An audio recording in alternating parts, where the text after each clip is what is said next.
Isang napakalaking barko ang sinasabing matagal nang nasa loob ng exclusive economic zone ng Pilipinas, at ang mas nakakabahala, hindi ito ordinaryong commercial vessel. Ang pangalan nito, Mengxiang, isang makabagong deep ocean drilling vessel ng China. Ayon sa isang bagong open-source intelligence report, nananatili umano ito sa West Philippine Sea mula August 8, at nasa humigit kumulang 175 nautical miles kanluran ng Agno, Pangasinan. Kung tama ang lokasyon at tagal na iniulat, isang malaking tanong ang lumilitaw, ano ang ginagawa nito roon, at bakit tila tahimik ang ating mga awtoridad? Bago tayo mag-conclude na may illegal na oil drilling na agad na nangyayari, mahalagang maging maingat.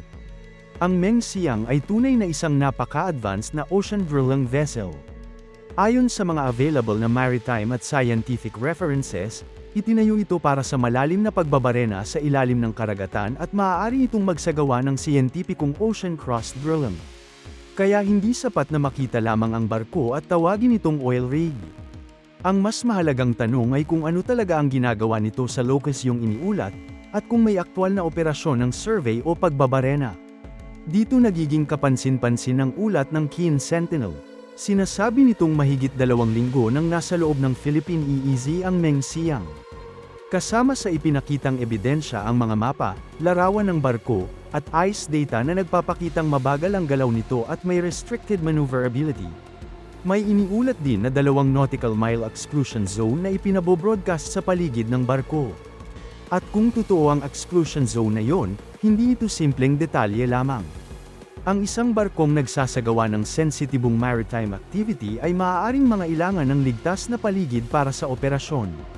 Ngunit kailangan nating paghiwalayin ang dalawang bagay, ang pagkakaroon ng exclusion zone ay hindi automatikong patunay na may oil drilling. Ngayon, bakit mahalaga ang lokasyon? Ang Philippine EEZ ay hindi katulad ng teritorial na dagat. Sa loob ng EEZ, may mga karapatan ng Pilipinas sa exploration at paggamit ng likas na yaman ng seabed at karagatan, habang nananatili ang ilang karapatan ng ibang estado, kabilang ang navigation. Ibig sabihin, hindi automatikong bawal pumasok ang isang banyagang barko sa EEZ. Pero kung ang aktibidad nito ay exploration o exploitation ng likas na yaman, ibang usapin yun. Dito pumapasok ang legal at strategic na kahalagahan ng anumang survey o drilling activity. Kung may barkong ganito kalaki at ganito ka-espesyal na kakayahan na matagal na nasa isang sensitibong bahagi ng West Philippine Sea, natural lamang na itanong kung mino-monitor ba ito ng Pilipinas. Posibleng mino-monitor ito ng tahimik. Kaya hindi makatarungang sabihin agad na walang ginagawa ang AFP dahil lamang walang pahayag sa publiko. Ang Mengxiang ay hindi ordinaryong cargo ship. Ang disenyo nito ay nakatuon sa deep ocean drilling at scientific research.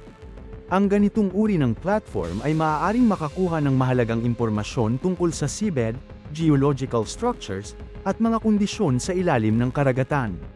Sa isang rehiyong pinagtatalunan ang maritime rights at may potensyal na likas na yaman, ang geological information mismo ay maaaring magkaroon ng strategic value. Mas nagiging sensitibo ang usapin dahil hindi lamang simpleng presensya ng barko ang dapat tingnan, kundi ang pattern ng kilos nito. Kung paulit-ulit itong mabagal na gumagalaw sa isang partikular na lugar, humihinto ng matagal, o nagpapakita ng galaw na tugma sa isang survey o drilling operation, maaaring maging mahalagang indikasyon yun para sa maritime analysts. At dito pumapasok ang kahalagahan ng tuloy-tuloy na pagmamanman. Hindi sapat ang isang satellite image o isang ice screenshot lamang. Kailangang makita kung paano nagbabago ang lokasyon ng barko araw-araw, kung may kasamang support vessels, at kung may kagamitan o aktibidad na nakikita sa paligid nito. Kung sakaling may nakumpirmang resource exploration, magiging mas mahalaga ang diplomatic at legal response ng Pilipinas. Dahil ang usapin ay hindi lamang tungkol sa isang barko, kundi tungkol sa karapatan ng bansa na makinabang sa likas na yaman sa loob ng sariling EEZ. Kaya habang hinihintay ang mas malinaw na impormasyon, isang bagay ang siguradong dapat bantayan, ang susunod na galaw ng Mengxiang.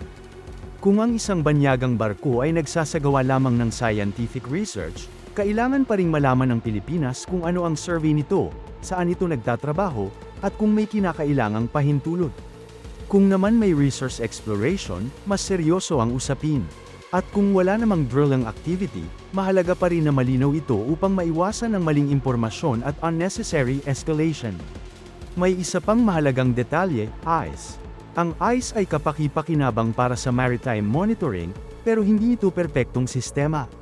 Maaaring magkaroon ng gap sa coverage, maling classification, delayed updates, o pagbabago sa navigation status. Kaya ang ICE track ay dapat pagsamahin sa satellite imagery, larawan, radio information, at iba pang sources bago gumawa ng matibay na conclusion. Kaya sa ngayon, ang pinakamahalagang tanong ay hindi lamang, bakit tahimik ang AFP?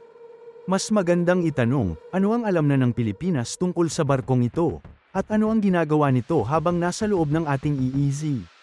Kung mino-monitor ito, dapat may kakayahan ang Pilipinas na makita ang galaw nito at tukuyin kung nagbabago ang operasyon.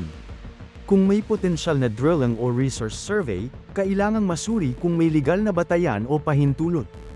At kung wala namang ganoong aktibidad, makatutulong ang malinaw na pahayag upang maputol ang haka-haka. Hindi rin dapat baliwalain ang posibilidad na ang katahimikan ay bahagi ng operational security. Hindi lahat ng ginagawa ng AFP at PCG ay kailangang ipahayag agad sa publiko, lalo na kung may sensitibong surveillance o coordination na isinasagawa. Pero para sa publiko, nananatili ang isang mahalagang concern, transparency. Ang West Philippine Sea ay sensitibong bahagi ng ating seguridad at kabuhayan. Kapag may makabagong Chinese drilling vessel na matagal na namataan sa loob ng Philippine EEZ, karapat-dapat lamang na malaman ng publiko kung ano ang beripikadong impormasyon at ano ang hindi pa nakukumpirma. Sa ngayon, ang Meng Xiang ay malinaw na isang tunay at napaka-advanced na drilling vessel, ngunit ang partikular na claim na aktwal itong nagsasagawa ng oil drilling sa Philippine EEZ ay kailangan pa ng independent confirmation. Iyan ang mahalagang distinction, kaya huwag muna tayong tumalon sa conclusion. Pero huwag din nating baliwalain ang signal. Kung talagang nananatili ang barko roon, kung may ipinapatupad itong exclusion zone, at kung may operasyon itong isinasagawa, ang susunod na tanong ay mas malaki kaysa sa isang barko, ano ang ginagawa ng Pilipinas upang protektahan ang ating maritime rights at likas na yaman? At marahil, iyan ang tunay na dahilan kung bakit mahalagang bantayan ang bawat galaw ng Meng Xiang. At dito nagtatapos ang ating pagsusuri, pero hindi dito nagtatapos ang kwento. Dahil habang patuloy nating mino-monitor ang mga kaganapan sa West Philippine Sea, maaaring may mga bagong development na lumabas anumang oras. Kung gusto ninyo ng mas mabilis, malinaw, at malalim na pagsusuri tungkol sa Philippine Defense, AFP Modernization, West Philippine Sea, at mga galaw ng mga bansang nakapaligid sa Pilipinas, siguraduhin panoorin din ninyo ang iba pang mga video dito sa ating channel. Kung nakatulong sa inyo ang video na ito, e-like ninyo ito, mag-subscribe sa channel, at pindutin ang notification bell para hindi ninyo ma-miss ang mga susunod nating update. Maraming salamat sa panunood, at tandaan, sa usapin ng seguridad ng Pilipinas, mahalagang alam natin ang nangyayari bago pa ito maging headline. Abangan ang susunod na update dito lang sa ating channel.